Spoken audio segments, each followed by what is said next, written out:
এরকম কি চা নিয়ে কিস্তির লোক আইছে? আরে আমি কিস্তির লোক না, এরকম কি চা ফেরত নিয়ে যা। বলেন। আর আমি জনগণ অফিস থেকে এসেছি। বলেন। কিছু প্রশ্ন জিজ্ঞাসা করবো, ঠিক ঠিক উত্তর দেবেন। বলছি ম্যাডাম, আপনার জন্ম কোথায়? আমার জন্য হসপিটালে। ও, তার মানে আপনি শহরে থাকেন। আরে না না, আমি থাকি গ্রামে।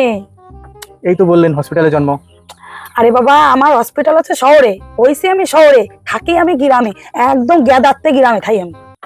আচ্ছা, বাদ দেন সব কথা। বলছি আপনাদের বাড়িতে সদস্য কজন? ওই 7 জন। দাঁড়ান, 7 জন লিখেন না, আমার একটা পোষাগলা ননদ আছে, 2 দিন পরে বিয়ে হয়ে যাবে। 6 জন লিখেন।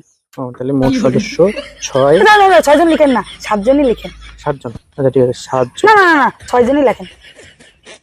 ঠিক করে বলুন তো কয়জন লাগবে? ওই না 7 জন লিখেন। আচ্ছা, আমি 7 আবার জন। প্রেগনেন্ট তো, তাই।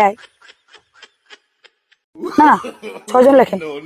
আমি এখনো শিওর না, এখনো সে কি করি নাই। না 7 জনই লেখেন, আমার বর বাড়ি আছে। আর কোনোদিন জনগণনা করবো না, আমি অফিসের লোক পাঠাচ্ছি। ছাড়ে দেবো সব। কোনো অফিসের লোক এসে কিছু করতে পারবে না। 7 জন তো 7 জনই হবে, ঠিক আছে? 7 জন ছাড়া 6 জন হবে না। আমি সত্যি সত্যি প্রেগনেন্ট, কালকে আমার বর আছে।